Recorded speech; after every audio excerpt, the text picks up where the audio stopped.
به من شرور أنفسنا وسيئات أعمالنا إنه من يهده الله فلا مضل له ومن يضلل فلا هادي له وأشهد أن لا إله إلا الله وحده لا شريك له في أرضه وسمائه وأشهد أن محمدا عبده ورسوله الداعي إلى رضوانه صلى الله عليه وعلى آله وصحبه ومن سار على نهجه واستنى بسنته إلى يوم الدين. يا أيها الذين آمنوا اتقوا الله حق تقاته ولا تموتن إلا وأنتم مسلمون.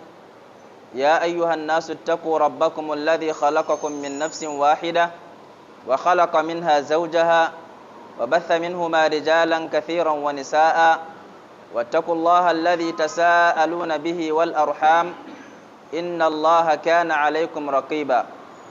يا أيها الذين آمنوا اتقوا الله وقولوا قولا سديدا يصلح لكم أعمالكم ويغفر لكم ذنوبكم ومن يطع الله ورسوله فقد فاز فوزا عظيما. وبعد فإن أصدق الحديث كلام الله وخير الهدى هدى محمد صلى الله عليه وسلم وشر الأمور محدثاتها وإن كل محدثة في دين الله بدعة وكل بدعة ضلالة وكل ضلالة في النار. وسبحانك اللهم لا علم لنا إلا ما علمتنا إنك أنت العليم الحكيم. رب اشرح لي صدري ويسر لي أمري واحلل عقدة من لساني يفقهوا قولي. السلام عليكم ورحمة الله وبركاته. dukkan godiya da yabo da kirari sun tabbata ga Allah subhanahu wa ta'ala wanda ya kaddara saduwanmu a wannan masallaci mai albarka Masjidus Salam a nan anguwan Gwangen Maiduguri a wannan yammaci na Litinin wanda shi ya daidai da 20 ga watan Muharram shekara ta 1442 hijiran ma'aikin Allah sallallahu alaihi wasallam daga Makka zuwa Madina, wanda kuma ya daidai da 7 ga watan August shekara ta 2020 daidai, wanda mun saba muna gabatar da darasi a wannan masallaci a kowane mako cikin littafin babban malami Muhammad bin Abdul Wahhab wanda aka fi saninsa da al-usulus salasa wa adillatuha, wanda yau muna darasi ne na 29. idan ba a manta ba a sati da ya gabata mun soma magana akan martaba cikin martabobin addini guda uku. Martaba na farko shine musulunci, martaba na biyu shine imani, wanda martaba na uku shine al-ihsan wato kyautatawa. idan ba a manta ba a sati da ya gabata mun fara magana akan kyautatawa. Muka ce al-ihsan kalima ce da aka gutsuro ta daga kalima ta al-hasan, abu mai kyau, wato diddi kishiyar muni. idan ka ce al-ihsan shine mutum ya kyautata aiki da yake yi, ya yi shi a cike. mun ce al-ihsan akwai nau'i na ihsan guda biyu. akwai ihsan kyautatawa tsakanin bayi, mutane su kyautatawa mutane ƴan uwansu, su kyautatawa dabbobi, wanda wannan abu ne da Allah da manzansa suka yi umarni akan hakan. sannan kuma akwai ihsan kyautatawa tsakanin Allah da bayinsa, wanda wannan nau'i na biyu shine ba mu magana akai ba. al-ihsan kyautatawa wajen bauta abu ne da ake bukatan shi a cikin ibada. Kyautatawa cikin bauta shine mutum wanda Allah subhanahu wata'ala ya kallafa masa yin wasu ayyuka na ibada, ya inganta wannan ayyuka da yake yi na ibada din ta yadda zai zo da shi a ingance, sannan kuma ya yi shi khalisan liwajhillah. idan zai yi kada ya sa riya a ciki, ya nemi yardan Allah a cikin wannan aiki da yake yi na ibada. Ihsan tsakanin bawa da ubangijinsa ba zai samu ba har sai wannan aiki na ibada da ake yi dan ya kasance an yi shi ne don Allah subhanahu wata'ala, sannan kuma an bi tafarkin ma'aikin Allah sallallahu alaihi wasallama da kuma koyarwansa a cikin aikin nan da ake yi. Ihsan kyautata ibada yana da martabobi ko kuma darajoji guda biyu. Daraja na farko ko martaba ta farko shine mutum ya bauta wa Allah subhanahu wa ta'ala kaman yana ganinsa, ta yadda imaninsa da Allah da kuma yaƙininsa da su gaisa ga yin aiki kaman yana ganin Allah subhanahu wa ta'ala. To idan yana yin aikin nan kaman yana ganin Allah subhanahu wa ta'ala, to kenan babu yadda za a yi a samu tawaya a cikin wannan aiki da yake yi din. Sanin mu ne cewa duk babu wani a duniya da zai ga Allah. A duniya ba a ganin Allah subhanahu wa ta'ala, a lahira ake ganin Allah subhanahu wa ta'ala. Shi yasa Allah subhanahu wa ta'ala ya sanya kyauta ta musamman ga duk wanda yake bauta masa a duniya, bauta mai kyau, bauta mai ikhlasi a ciki, wanda ya bi sunnan manzon Allah sallallahu alaihi wasallam a ciki, sai ya mishi kyauta da ganinsa ranar tashin alkiyama. Wato dukkan wanda ya kyautata bauta ga Allah subhanahu wa ta'ala, ya bauta mishi kaman yana ganin shi a nan duniya, to Allah subhanahu wa ta'ala zai bashi kyautan, zai bashi daman ya ganshi ranar tashin alkiyama. Shi yasa Allah subhanahu wa ta'ala yake cewa a cikin suratu Yunus, lilladhina ahsanul husna wa ziyada. Waɗannan da suke kyautata bauta, waɗannan da suke kyautatawa bayin Allah, to Allah ta'ala ya tanada musu kyauta ta musamman ranar tashin alkiyama. Dadi akan kyautan akwai ƙarin kyauta da Allah subhanahu wa ta'ala zai musu, wanda shine ziyada. Wannan a ziyadan nan malamai sun fassara da cewa shine ganin Allah subhanahu wa ta'ala a fili. Bayan Allah ya ba su husna ta farko, wato ya sa su a aljanna, sannan Allah subhanahu wa ta'ala ya bayyana a gare su, su samu daman ganin Allah subhanahu wa ta'ala. Ina fata an fahimta. Wannan martaba ta farko kenan, mutum ya bauta wa ubangijinsa kaman yana ganinsa. To idan baka samu daman wannan ɗin ba, imaninka da Allah, hakanan yakininka ba su kai ka ga bautawa Allah subhanahu wata'ala kaman kana ganinsa ba, to akwai martaba, akwai daraja ta biyu, wanda shine mutum ya bautawa Allah subhanahu wata'ala a cikin bautan nan ya ji a jikinsa cewa idan shi baya ganin Allah subhanahu wata'ala, to Allah nan shi yana kallonsa. Ina fata an fahimta. Allah subhanahu wata'ala yana kallon ruku'insa, yana kallon karatun alkur'ani da yake a cikin sallansa yadda yake tsaye, yana ganin sujadansa, yana ganin duk wani aiki da yake yi. To idan ya samu wannan daraja, to anan ma shi ma zai bauta wa Allah subhanahu wata'ala ta hanya ingantacciya. Sannan kuma zai yi aikin don Allah subhanahu wata'ala, ba zai yi ruku'u da sujuda a irin yadda ya ga dama ba. Zai kokarin ya cika ruku'insa, haka nan zai kokari ya cika ainihin sajadansa. Da annaka ta'lamu anna Allah yarak, saboda me? Saboda ka san cewa Allah subhanahu wata'ala yana ganinka. Walillahi al-mathalul a'la. Yanzu mukaddara wani hamshakin mai kuɗi, ko kuma a ce gwamna na garinku, shi ya kirawo ka, ya san ka iya kafintanci, ya san ka iya ɗinki, ya san ka iya wanki da guga, ya baka rigansa don ka wanke ka goge. Yana zaune a gaban shi, kana zaune a gaban shi, da ka yi wanki ɗin kuma ka goge. Shin da ka yi wanki da gugan nan yadda ka ga dama, ko kuma za ka inganta shi? Dole ka inganta shi. Wankin ma na daban da ka mishi, gugan ma na daban da ka mishi, ka tsara ka ga wannan shi ne tsarin da kai za ka iya yi na ƙarshe. To dukkan wanda yake bauta wa Allah subhanahu wa ta'ala, yana ji a zuciyarsa cewa Allah subhanahu wa ta'ala yana kallonsa, yana ganinsa, ko da shi baya ganin Allah subhanahu wa ta'ala, to babu yadda za a yi a samu tawaya a cikin wannan aiki da yake yi na ibada. Kenan khulasatul qaul, ihsani yana da martabobi guda biyu. Martaba na farko, mutum ya bauta wa Allah subhanahu wa ta'ala kaman yana ganinsa. Mun faɗa cewa ganin Allah ayyanan a duniya ba bane mai yiwuwa.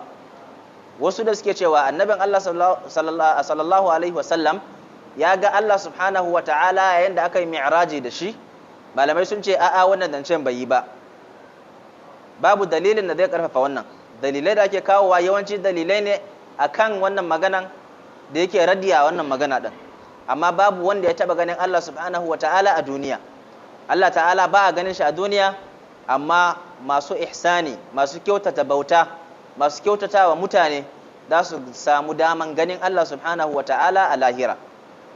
Wato idan yaqininka da imaninka ya kai ka ga yin ibada kaman kana ganin Allah ɗan, wannan ka samu martaba ɗaya. Martaba na biyu kuma shine wanda bai kai wannan martaba da muka faɗan ba, mutum ya bauta wa Allah kaman yana ganinsa. Kenan kaman aji biyu ne, mutane sun kasu gida biyu wajen bauta wa Allah subhanahu wa ta'ala. Gida na farko, aji na farko, su ne waɗanda suke bauta wa Allah kaman Allah yana zaune a gabansu suna kallon Allah ɗan. To idan baka samu wannan ba, to kai kokarin bauta wa Allah subhanahu wa ta'ala kana halarto cewa Allah ɗin ta'ala yana ganinka ko da kai baka ganinsa. Kaga an samu martabobi guda biyu. Ina fata an fahimta. Mun ce maratibuddin thalatha, martabobi na addini, darajoji na addini guda uku ne. Akwai al-islam, al-iman, al-ihsan.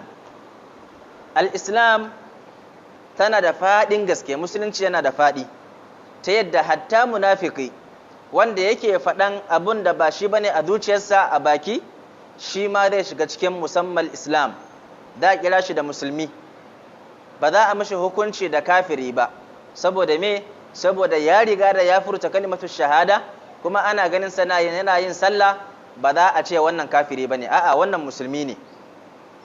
Kun ga kenan munafiki wanda ya ɓoye wani abu na munafinci a zuciyarsa, idan da shi ma ana kiransa da sunan musulmi, ashe musulunci yana da faɗi. Ina fata an fahimta. Ba da sauƙi ake cire mutum a cikin musulunci ba. Saboda me? Saboda dukkan wanda ya furta musulunci a bakinsa, ta wannan yana nuna cewa ya miƙa wuya wa Allah subhanahu wa ta'ala a zahiri, wanda kuma mu mutane ba a yi mana umarni ba, ba a nemi mu duba abin da yake cikin zuciyar mutum ba, bal babu wanda yake sanin abin da yake cikin zuciyar mutum face Allah subhanahu wa ta'ala. Saboda haka mu za mu yi amfani da zahiri mu kira sa da sunan musulmi.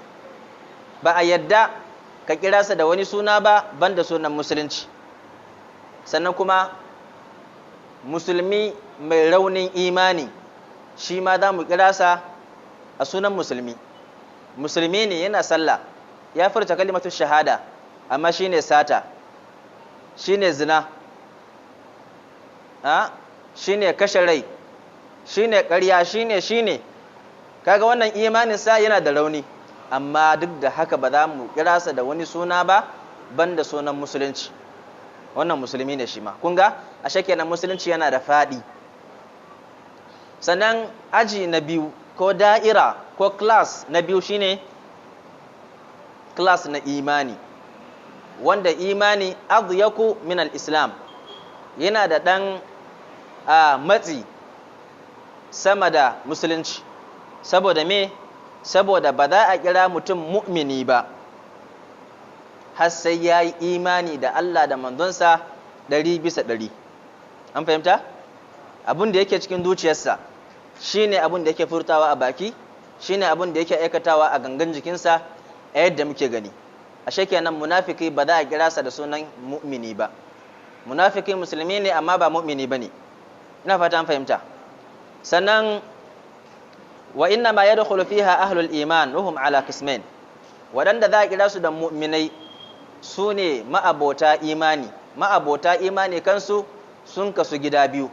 Akwai mu'minun kamilul iman, akwai mu'minun naqisul iman. Akwai mu'mini mai cikakken imani, akwai mu'mini kuma wanda imaninsa a tawaye yake.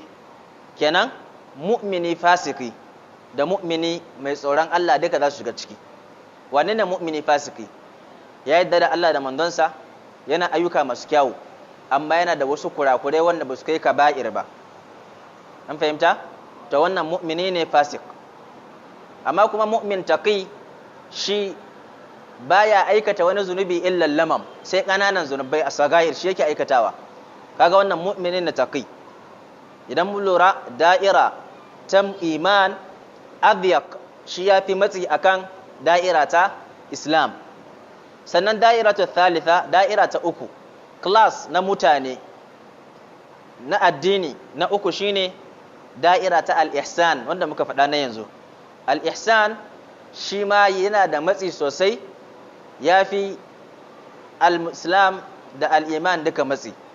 Saboda me? Saboda kamar yadda manzon Allah sallallahu alaihi wasallam yayi bayanin ihsan shine mutum yayi me? Ya bauta wa Allah kaman yana ganin Allah. Idan ba zai iya wannan ba, to ya bauta wa Allah, ya kudurta a zuciyarsa cewa Allah din subhanahu wata'ala yana muraqabarsa, yana ganinsa, yana supervision nasa, yana ganin duk ayyukan da yake yi. Saboda haka sai ya inganta aikinsa, ya yi ayyukansa da kyau. Shi yasa malam yake cewa al-martabatu thalitha, martaba ta uku al-ihsan shine a kyautata bauta ga Allah subhanahu wata'ala. Mun ce kyautata bauta ga Allah subhanahu wata'ala yana da rukuni ne guda ɗaya kawai, rukunin wahidan wa huwa shine an ta'budallah, ka bauta wa Allah subhanahu wata'ala ka annaka tarahu, kaman kana ganinsa. Fa in lam takun tara, idan ka kasance baka ganinsa, fa innahu yarak, to shi yana ganinka. Wa dalili akan wannan qauluhu ta'ala, fadin Allah subhanahu wata'ala, inna Allah ma'al ladina taqaw. Allah subhanahu wata'ala yana tare da masu taqwa, wal ladina hum muhsinun, waɗanda suke kyautata bauta ga Allah subhanahu wata'ala. Wannan aya tana nuni ga cewa Allah subhanahu wata'ala yana tare da waɗanda suke kyautata bauta, waɗanda suke kyautata wa junansu. Wa humul ladina abadu Allah ka'annahum yarawna, sune waɗanda suke bauta wa Allah subhanahu wata'ala kaman suna ganinsa, wanda Allah ta'ala yana tare da su tarayya ta musamman, ma'iyya khassa. Allah ta'ala zai kai su ga nasara, ya ƙarfafa su, ya musu tawfiki a cikin dukkan ayyukan da suke yi. Sai malai sake cewa wa qawluhu, da kuma faɗin Allah subhanahu wata'ala, wa tawakkal 'alal 'azizir rahim, ka mika dukkan wani ayyukanka, dukkan wani al'amuranka ga Allah al-aziz, mabuwayi, ar-rahim, mai tausayi. An fahimta? Alladhi yaraka hina takum, wa tawakkal ay fawwid umurak, ka mika dukkan ayyukanka, dukkan al'amuranka ga Allah subhanahu wa ta'ala al-aziz ar-rahim, wanda shine Allah subhanahu wa ta'ala. Waɗannan al-aziz da ar-rahim siffofi ne na Allah subhanahu wa ta'ala. Allah mabuwayi ne, Allah kuma mai rahama ne ga bayinsa. Alladhi yaraka hina takum, wanda yake ganinka yayin da ka tashi kake yin ibada, sawa'un sallan dare kake yi, sallan nafila kake yi, sallan farilla kake yi, to Allah subhanahu wata'ala mai ganinka ne. Wa taqallubaka fis sajidin, wanda kuma yake ganin jujjuyawarka yayin da kai sajada, yayin da kai ruku'i, wanda yake kallon ka a cikin dukkan wani hali da kake na ibada. Kana tsaye ne, kana halin ruku'i ne, kana halin sujada ne, to Allah ta'ala mai ganinka ne. Innahu huwas sami'ul alim, lalle shi Allah mai jin dan cukanka ne, haka nan mai jin maganganunka ne subhanahu wa ta'ala. Wa tawakkal 'alal 'azizir rahim alladhi yaraka hina taqum wa taqallubaka fis sajidin innahu huwas sami'ul alim. Wa qawluhu ta'ala, malace da fadin Allah subhanahu wa ta'ala, wama takunu fi sha'nin, ba za ka kasance cikin wani al'amari ba. Wannan khitab ne Allah mai girma da ɗaukaka yake wa manzonsa sallallahu alaihi wasallam, yake cewa wama takunu fi sha'nin, ba za ka kasance cikin wani sha'ani na al'amuranka ba, na al'amuran duniya ko na al'amuran lahira, bauta wa Allah subhanahu wa ta'ala na ibadarka, dukkan ayyukanka, dukkan motsinka, dukkan zamanka shiru, to Allah subhanahu wa ta'ala yana sadi da su. Ina fata an fahimta. Wama tatlu minhu min qur'anin, haka nan ba za ka karanta wani abu daga cikin alqur'ani ba. Minhu, malamai suka ce damirin yana komawa zuwa ga ash'an, na fadin sa ma takunu fi sha'nin, na daga cikin al'amuranka, na daga cikin sha'aninka karanta alqur'ani. An fahimta? Aywa min ash-sha'ni alladhi takunu fihi tilawatul qur'an, na daga cikin ayyukan da kake aikatawa karanta alqur'ani mai girma. Wala ta'maluna min amalin, sai Allah subhanahu wa ta'ala ya canza lamirin khitab din daga annabin Allah sallallahu alaihi wasallam shi kadai zuwa ga annabin da kuma al'ummarsa gaba daya. Wala ta'maluna, ba za ku aikata ba min amalin wani aiki, sawa'un wannan aiki na alheri ko aiki na sharri, illa kunna alaikum shuhudan, sai mu kasance muna ganin ku, muna kallon ku. Wannan dalili ne akan fadin annaban Allah sallallahu alaihi wasallama, fa innahu yarak. Allah ya ce illa kunna alaikum shuhudan, sai mu kasance muna halarci a wajen, sai mu kasance muna kallon ku, muna ganin abubuwan da kuke aikatawa. Ba annaban Allah cewa ya fa innahu yarak ba, fa in lam takun tarahu, idan ka kasance kai baka ganin sa, fa innahu yarak, to shi yana ganin ka. Haka yace aiko, kaga ashe wannan yanki na aya yana karfafa zancen manzon Allah sallallahu alaihi wasallam. Sai Allah ta'ala ce id tufiduna fi, yayin da kuke aikata wannan aiki din. Fa hadha yu'ti dalilan ala martabati thaniya, wannan dalili ne akan martaba ta biyu din cikin maratib na ihsan. An fahimta? Wa annahu jalla wa ala shahidun ala kulli amil. Allah ta'ala yana kallon dukkan wanda yake wani aiki, yana kallon wani aiki da yake din. Allah ta'ala yana ganin sa kuma ya san abin da yake aikatawa. Babu wani abun da yake boyuwa ga Allah subhanahu wa ta'ala. Inna Allah la yakhfa alaihi shay'un fil ardi wala fis sama. Lalle Allah subhanahu wa ta'ala babu wani abun da zai boyu a gare shi, sawa'un wannan abin a sama yake ko a ƙasa yake. Ina fata an fahimta. Wannan shine al-ihsan tsakanin Allah subhanahu wa ta'ala da kuma bayinsa. Sai mala ya ci gaba da cewa wad dalilu minas sunna, dalili a cikin hadisan manzon Allah sallallahu alaihi wasallam, hadisu Jibril al-mashhur, hadisin Jibrila, mala'ika Jibril alaihi salam, wanda hadisi ne al-mashhur sananne. Mashhurin hadisin nan an Umara radiyallahu an, daga Umara bin al-Khattab Allah ya kara masa yadda, qala yace bainama nahnu julusun, yayin da muna zaune da manzon Allah sallallahu alaihi wasallama inda Rasulullah sallallahu alaihi wasallama, a wajen manzon Allah sallallahu alaihi wasallam, zata yaumin, wata rana. Jibril alaihi salam shine shugaban waya, shugaban mala'iku na sama, aminullahi fi sama, kamar yadda annaban Allah sallallahu alaihi wasallama shine aminullahi fi ardi, to mala'ika Jibril alaihi salam shine aminin Allah subhanahu wa ta'ala a sama. Shi Allah yake ba wa sakon wahayi ya kawo dukkanin manzanni, dukkan wani aiki da Allah ta'ala yake so ya zartar a sama, to Allah ta'ala yana sanar da mala'ika Jibril shi kuma ya sanar da sauran mala'iku. Allah ta'ala ya kira sa da ruhul qudus. Ina fata an fahimta. Kul man kana aduwwan lillahi wa mala'ikatihi wa kutubi, a can gaba man kana aduwwan lillahi wa jibrila wa mikala, haka ne ko? Fa inna Allah aduwwun lil kafirin. Kaga Allah ta'ala ya ce man kana aduwwan, kul man kana aduwwan li jibrila, dukan wanda ya kasance makiyi ne ga Jibril. Kul man kana aduwwan lillahi wa malaikatihi wa kutubi wa rusuli jibrila wa mikala, haka ne ayan. Bayan ya ambaci mala'iku sai ya khassasa shi da kuma Jibril. Wannan yana nuna cewa Jibrila yana da wata miza, yana da daraja sama da sauran mala'ikun. Hadisi ya tabbata daga manzon Allah sallallahu alaihi wasallam, idza ahabba Allahu 'abdan nada Jibril, yayin da Allah subhanahu wata'ala ya so wani bawansa, dai kira Jibril alaihi salam, inna Allah yuhibbu fulanan fa ahibba, Allah subhanahu wata'ala yana son bawansa wane, saboda haka kai ma Jibril ka so sa. Fa yunadi Jibril, sai Jibril ya kira sauran mala'iku, anna Allah yuhibbu fulanan fa ahibbuh, Allah subhanahu wata'ala yana son bawansa wane, saboda haka kuma ku so sa. Sannan su so Jibril, su so wannan bawan, fa yada'u Allahu lahu al-qabula fil ard, sai Allah ta'ala ya sanya masa karbuwa a bayan ƙasa, sai kaga yana da farin jini, kowa yana son sa.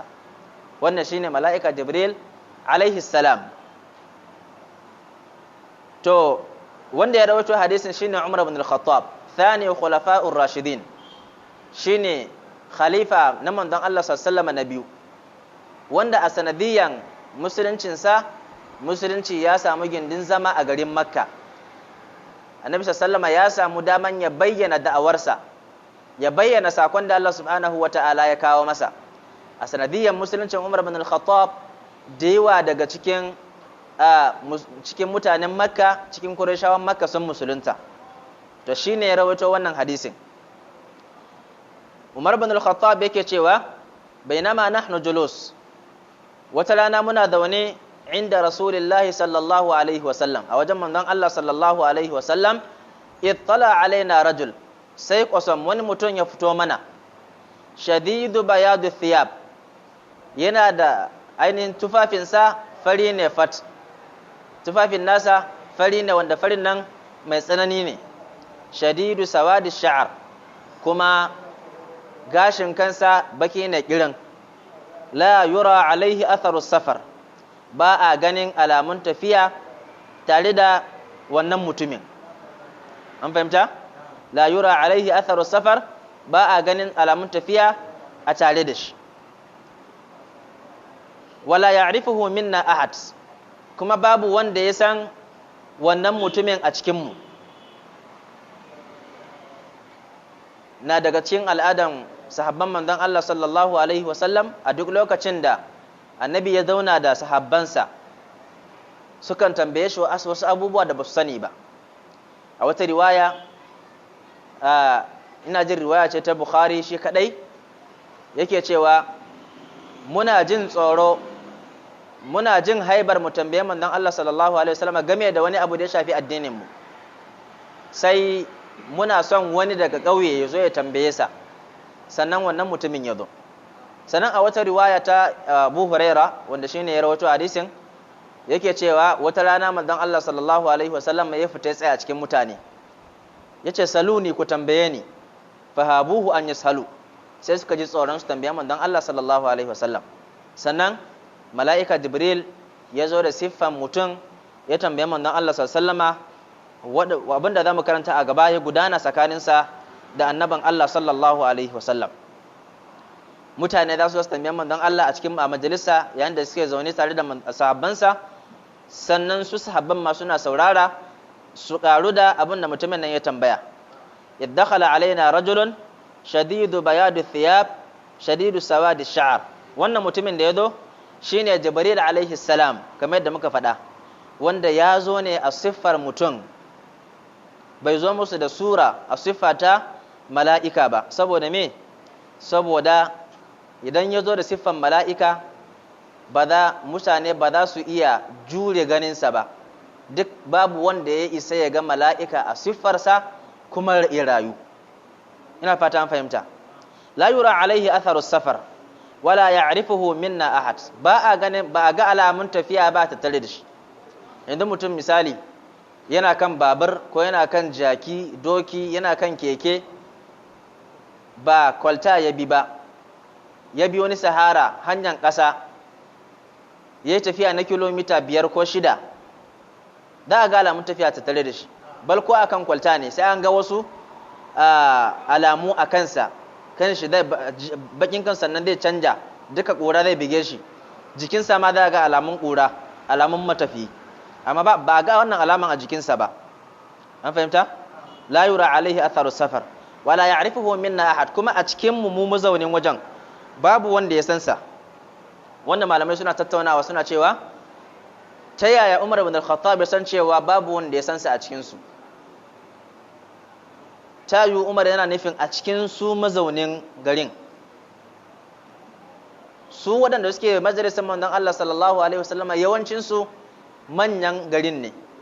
To a ce a cikin su nan gaba daya babu wanda ya san su, abu ne mai ban mamaki sosai. Shi ba mutumin gari bane, kuma ba a ga alamun tafiya ta tare da shi ba. An fahimta?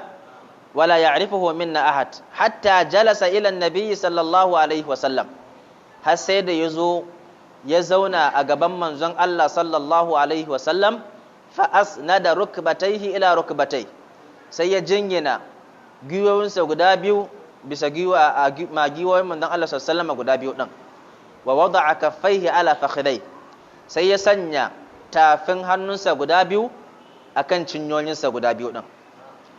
Wanda anan na daga cikin fa'ida da zamu samu, akwai adab na talabul ilm, yayin da malami ko kuma ɗalibi yake zaune a gaban malamin sa yana ɗaukan karatu, irin wannan zama da Jibril alaihi salam yayi shine ya kamata duk wani ɗalibi yayi a gaban malaminsa. Faqala ya Muhammad, da ya zo ya zauna a gabansa sai ya ce ya Muhammad, ya kira sa da sunansa, ya kira sa da ya bi usulubi da mutanen ƙauye suke yi yayin da suka da wajen manzon Allah sallallahu alaihi wasallam. Ladabi shine su kira sa da ya Rasulullah, ya Nabiyallah, ya annaban Allah, ya ma'aikin Allah, amma sai ya kira sa da sunansa a zahiri, ya Muhammad, wanda wannan zai sa sahabbai su yi zaton cewa wannan fa wani ɗan ƙauye ne ya fito daga wani ƙauye ya zo yake tambayan manzon Allah sallallahu alaihi wasallam. Saboda mun san cewa 'yan ƙauye na daga cikin ɗabi'ansu algilzwa, ba su da taushin harshe. Akhbirni anil islam, yace ka bani labari game da musulunci, faɗa min menene musulunci. Qala, sai annabin Allah sallallahu alaihi wasallam yace al-islamu musulunci shine an tashhada an la ilaha illallah, ka shaida babu abin bautawa da gaskiya sai Allah. Idan ba ku manta ba, wannan hadisin mun taɓa yin sharhin sa a darussuwa da suka wuce, matun da ya zo a nan sai mu ɗan taɓa shi sama-sama mu wuce. An tashhada an la ilaha illallah, ka shaida babu abin bautawa da gaskiya sai Allah. Ina fatan fahimta. Malamai suna kaddara bil haqq da gaskiya saboda me? Saboda akwai ababen bautawa da dama. Kenan ta'liki da ake yi ake cewa babu abin bautawa mawjudun, kenan la ilaha mawjudun illallah, babu abin bautawa sai Allah. Idan ka ce haka ka tsaya kai kuskure. Ba ko wanda suke bautawa gumaka ba, ba akwai waɗanda suke bautawa taurari ba, ba akwai waɗanda suke bautawa rana ba, ba akwai waɗanda suke bautawa kaburbura ba. Kaga akwai ababen bauta da yawa kuma bayan Allah, amma a cikin su, a cikin ababen da ake bautawa, abun da yafi cancanta a bautawa shine Allah subhanahu wataala. Na biyu wa anna duka shi ma da shiga na farko wa anna Muhammadar Rasulullah, sannan ka shaida Muhammadu manzo ne na Allah. Kaga duka waɗannan guda biyu abu ne guda ɗaya. Imaninka ba zai cika ba, musuluncinka ba zai cika ba har sai ka yi imani da Allah da manzansa. Wa tuqimas sala, sannan ka tsaye da sallah. Wa tu'tiyaz zaka, ka ba da zakkar dukiyanka. Wa tasuma Ramadan, sannan kuma ka azumci wata ta Ramadana. Wa tahujjal baita, sannan kuma ka ziyarci ɗakin Allah, ka je kai aikin hajji in istata'ta ilayhi sabila, idan ka samu daman yin hakan. Kaga ya faɗa masa rukunnan musulunci guda 5. A baya mun karanta wa arkanul islam 5, shahadatu an la ilaha illallah, malan ya ambata su zuwa ƙarshe. Kaga wannan dalili ne na hadisi da malan ya kawo mana.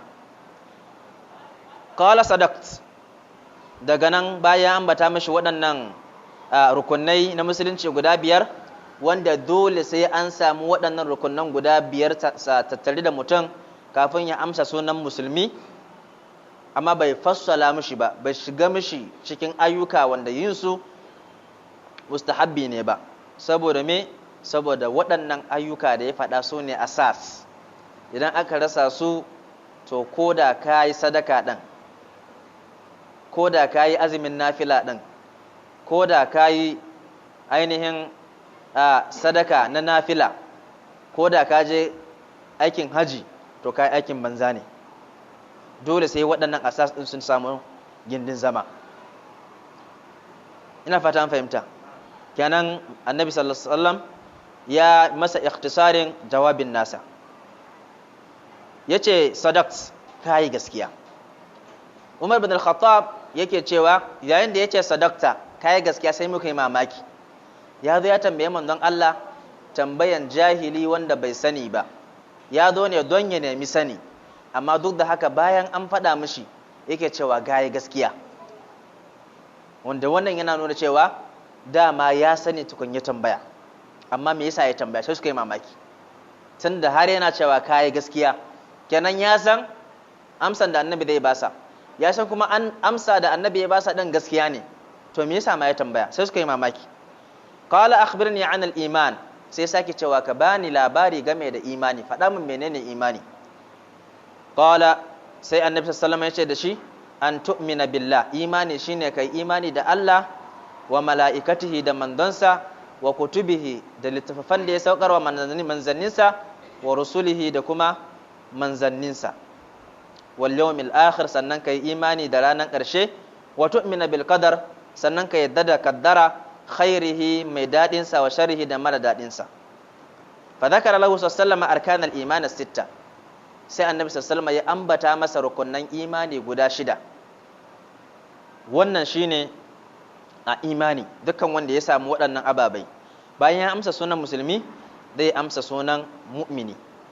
Kenan al-iman ayyuka ne ta boye, ayyuka ne ta zuci, wanda ana kiransa a'malul qulub, wama yaqumu bihi min at-tasdiq wal ilm wala budda min al-islam wal iman.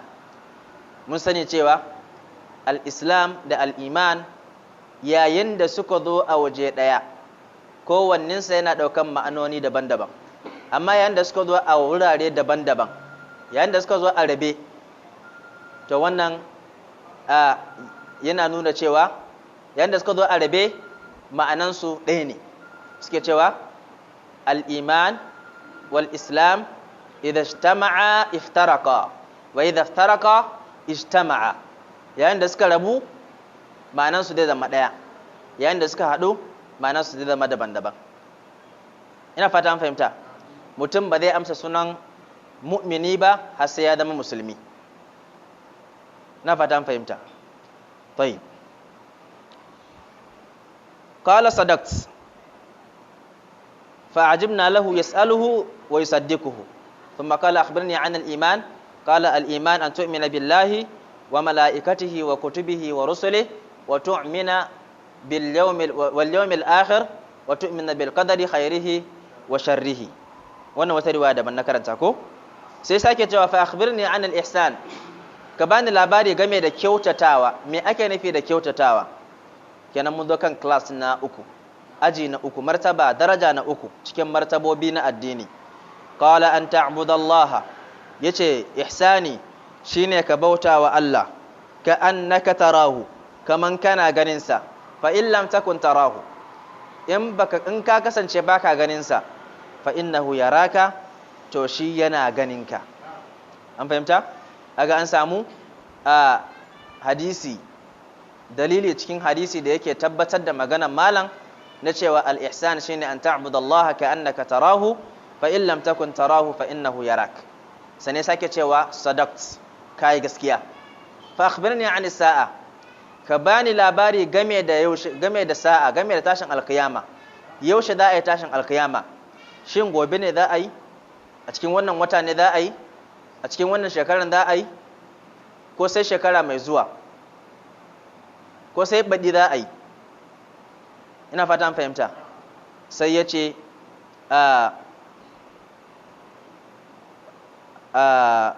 mal mas'ulu anha bi a'lama min as-sa'il. Sanin mu ne cewa imani da ran tashin alkiyama na daga cikin rukunan imani guda 6. Imani mutum ba zai cika ba har sai ya yi imani da ran tashin alkiyama ko. Amma bayan ka yi imani da ran tashin alkiyama, dole ka yadda cewa babu wanda ya san cewa za a yi tashin alkiyama a lokaci kaza sai Allah subhanahu wa ta'ala. Allah ta'ala shi ya bar wa kansa ilimin sanin wannan. Inna Allah indahu ilmu sa'a. Allah ta'ala a wurinsa ilimin yaushe za a yi tashin alkiyama yake. Yas'alunaka 'anis sa'ati ayyana mursaha, suna tambayanka game da tashin alkiyama cewa yaushe za ta auku. Qul innama ilmuha 'inda rabbi, kace ilimin sanin wannan yana wajen ubangiji na.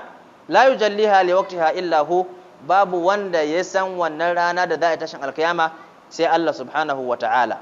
Shi kadai ya baro kansa sani. Wa indahu mafatihul ghaibi la ya'lamuha illa hu, makullan sanin gaibi yana wajensa, babu wanda ya sani sai shi. Sanin yaushe za a tashin alkiyama, wannan Allah subhanahu wa ta'ala kadai shi yake da ilimin wannan. An fahimta? Tayyib. Amma sai annabi sallallahu alaihi wasallama ya ce mal mas'ulu anha bi a'lama min as-sa'il. shi wanda ake tambaya ɗin bai kasance ya fi wanda yake tambayan sani ba. Ni da kai dukan mun jahilci yaushe da a yi tashin alkiyama. Wa yake kawo manzon Allah sako? Mala'ika Jibril, shi da yake tambayan shi yake kawo manzon Allah sallallahu alaihi wasallam sako. Kenan idan shi zai kawo sakon, Allah ta'ala shi zai faɗa wa da farko cewa za a yi tashin alkiyama rana kaza, ka je ka isarwa da mandona, sannan ya zo isarwa manzon Allah sallallahu alaihi wasallam. Kaga inda annabi sallallahu alaihi wasallam ya sani, shi ma mala'ika Jibril zai kasance shi ma ya sani. Anan akwai wani ladabi da ya kamata mu koya a ciki. A duk lokacin da aka tambaye ka wata tambaya da ya shafi addinin musulunci, baka san amsan wannan tambaya ba, to ka ja bakinka kai shiru. Kada ka kuskura ka amsa akan wani abun da kake da shakka akai, ko kuma abun da kake baka san wannan abun ba. Idan baka sani baka ce Allahu a'lam. Wannan annabi ne na Allah sallallahu alaihi wasallam, an tambaye sa game da abun da bai sani ba, sai ya ce ni ma ban sani ba. Mal mas'ulu anha bi a'lama min as-sa'il. Annabi sallallahu alaihi wasallam so dewa a wurare birjik Allah ta'ala ya kawo cewa ana tambayarsa game da wasu abubuwa, sai ya tsaya ya jira wahayi, sai Allah ya sanar da shi amsan wannan abun, sai ya bada amsan wannan abun. Yas'alunaka 'anil khamri wal maisir qul fihi ma ithmun wa manafi'u lin-nas. Suna tambayan ka game da giya da kuma caca, me hukuncin su? Annabi sallallahu bai bada amsa shi karan kansa ba, sai da ya jira aka saukar da wahayi, Allah ya bada amsan, sannan ya isar da sako da Allah ya bayar, amsa da Allah ta'ala ya bayar. Yas'alunaka 'anil ahilla. Yahudawa sun zo suna tambaya game da wata, jinjirin wata, me amfanin sa? Annabi sallallahu bai amsa da karan kansa ba, sai da ya jira wahayi. Kul hiya mawaqitu lin-nas. Yas'alunaka suna da yawa a cikin Alkur'ani mai girma. Duk wani malami da ya san Allah da manzonsa, da ya sha ilimi, madarar ilimi, ba zai yi gaggawa wajen ba da amsa ba. Ake cewa duk wani wanda ya ɗauki malanta a kai, ya ɗaura rawani a kansa, ya zauna a kan mimbari ko a kan kujera, yake cewa dukkan wani tambaya da kuke da shi, ku zo ku yi, ni ina da amsan shi. Kuma dukkan wanda yake amsa duk wani tambaya da ake masa, to wannan mahaukaci ne. Imamu Malik, imamu Darul Hijra, rahmatullahi alaihi, an samu wani mutumi da ya hau abin hawansa, ya bar garinsu, ya sallaka garuruwa da dama, ya ɗauki mas'aloli da ɗaya har 40. Wannan ya ce za ka je wajen imamu ko da Allah ga mas'ala kaza, me hukuncin wanda ya abu kaza, me hukuncin abu kaza, in ka je ka tambaya mana imam. Ya je don ya waɗannan tambayoyi, ya mishi tambaya da ɗaya har 40. Don ban manta ba, Imam Malik bai amsa tambayoyin gaba ɗaya ba, ya amsa tambayoyi ne guda 4 kacal ko 6 a cikin waɗannan tambayoyi da aka masa. Sai mutumin ya yi mamaki, ya ce wannan shine Imam Malik wanda ake cewa Imam Darul Hijra, wanda ake cewa ya tara ilimi da dama a kansa. Yanzu in na koma wajen mutane na me zan ce musu? Gashi na kawo maka tambayoyi har 40, amma kawai 6 kaɗai kacal ka amsa. Ya ce idan ka je wajen mutanenka ka ce da su Imamu Malik bai san amsan tambayoyi nan ba. Ina fata fahimta. Saboda ma idan aka tambaye ka ce baka sani ba, wannan shi ma rabin imani ne, rabin ilimi ne, haka malamai suka ce. La adri nisful iman, kamar yadda Abdullahi dan Mas'ud ya faɗa. Kenan laqad kana lana fi rasulillahi uswatun hasana.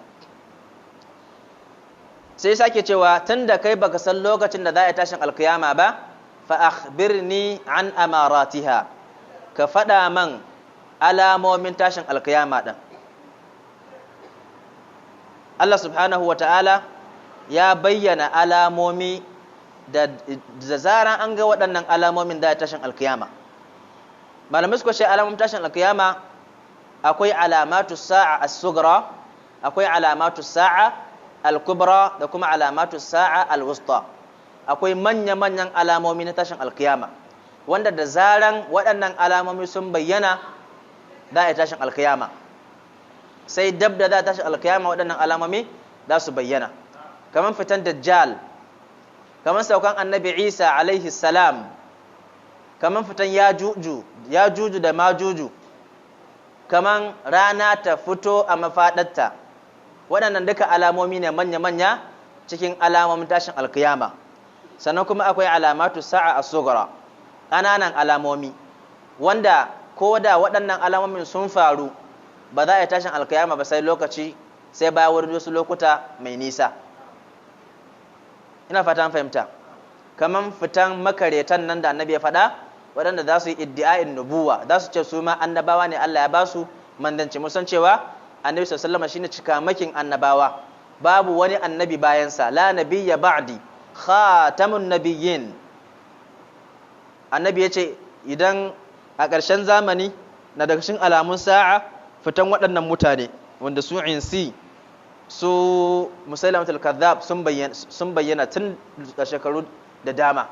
Kaga wannan na daga cikin alamomin ƙanana. Zuwan manzon Allah sallallahu rasuwan manzon Allah sallallahu waɗannan duka na daga cikin alamomin tashin alkiyama, amma mutawassita. An fahimta? Alamatu sa'a sughra.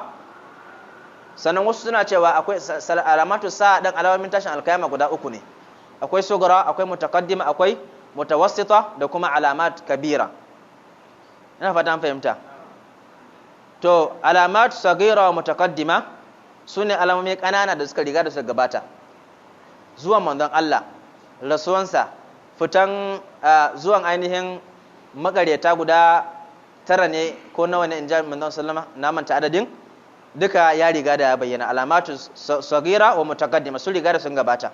Sannan kuma alamatul mutawassita, sai alamomi waɗanda suke mutawassita, kulluha hasalat aw hasala mu'damuha, sune waɗanda da yawa daga cikin sun riga da sun gabata. Sannan alamatu sa'a sughra, kamar yadda muka faɗa, saukan annabi Isa alaihi salam, fitan yajuju da majuju. Allah subhanahu wa ta'ala cikin rahamarsa da hikimarsa da ya ɓoye wa bayinsa ranar tashin alkiyama, sai ya nuna musu wasu alamomi don bawa ya shirya da ainihin abin da guzurin da zai fuskanci Allah subhanahu wa ta'ala da shi. Ba Allah ta'ala duk lokacin da mutum ya girma ya kai wani munzuli zai cire mishi firfira a jikinsa, wanda alama ce na farko da yake nuna maka cewa kwanakinka sun kusa karewa. An fahimta? Sannan idan kaga waɗannan alamu da Allah da manzansa suka bayyana maka cewa idan waɗannan alamu suka bayyana za a tashin alkiyama, kaga kenan kana da daman ka yi shiri mai kyau kafin ka gamu da Allah subhanahu wa ta'ala. Yace qala akhbirni an amaratiha. Al-amarat al-alamat. Ina fatan fahimta. Sai manzon Allah sallallahu alaihi wasallam yace alama ta farko da zan faɗa maka shine an talidal amatu rabbataha, kuyanga ta haifi ubangijiyarta. An san kuyanga wanda aka kama shi a matsayin fursunan yaki. Shi in mace ce ana ce mata kuyanga ko al'amatu. Al'abd shine bawa, namiji din kenan. To idan kaga kuyangu sun yawaita ta yadda mutum ɗaya za ka gan shi da kuyangu mutum mace 10 ko mace 20, idan matan nan ta hayayyafa sai ka ga ita kuyanga idan ta haihu ita ɗin kuyanga ce, amma 'ya'yanta su ba kuyangu ba ne, su ahrar ne. An fahimta? Su ba bayi ba ne. To kaga idan ta haifu sai su yi wa iyayen nasu mu'amala, mahaifiyar tasu mu'amala irin mu'amalan da ubangiji ko kuma sayyid yake yi wa ainihin bawansa. Ina fata an fahimta. Duk da malamai sun yi sharhi wa wannan hadisin, wannan gaba ɗin sharhi da yawa. Wasu kuma suka ce kathratul uquq, da ga yara suna yawan bijirewa iyayensu, uquq zai yawa. Za ga ɗa yana yi wa iyayensa mu'amala irin mu'amalan da uban shi ya kamata yi wa ɗansa. Za ga har ɗa zai ɗauki hannu da ki mahaifinsa ko mahaifiyarsa, ya zagi iyayensa. Idan waɗannan suka yawaita, to wannan alama ce na tashin alkiyama ya gabato. An fahimta? Wa an tara al-hufata, haka ne? Wa an tara al-hufata, yayin da kaga al-hufat mutane waɗanda ba su a saka takalma suke yawo ba tare da sun sa takalma ba. Wa an tara al-hufata al'alata waɗanda suke yawo tsirara, za ka ga za su ta wani ɗan bance a gabansu, mata ma za ga wasu ma suna yawo gabansu kawai sun sa wani bance ne, mamansu a buɗe, nonuwansu a bayyane, kowa yana gani, amma kuma sai su wayi gari su ne da dukiya, su ne da mulki, su da suna gina gidaje masu beni-beni, masu hawa-hawa. Al-hufata al'alata ri'a'u sha'i, haka ne? Waɗanda sun kasance suna kiwon dabbobi. Al-hufata alladhina laysa lahum ni'al, kamar yadda muka faɗa, waɗanda suke yawo babu takalmi saban talaucinsu. Al-urat kuma su ne waɗanda ba su da tufafi. Al'ala bi mana al-fuqara, talakawa. Ri'a'u sha'i jam'u ra'in.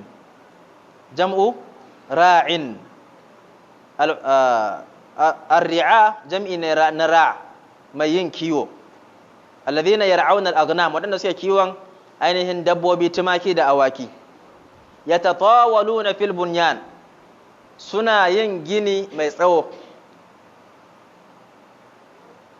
Qala famada falabithna maliyan. Annabi sallallahu alaihi wasallam ya ambata masa alamomi guda uku: an talida al-amatu rabbataha wa an tara al-hufata al-urata al-alata ri'a ash-shay tatawaluna fil bunyan. Alamomi guda biyu kawo musu.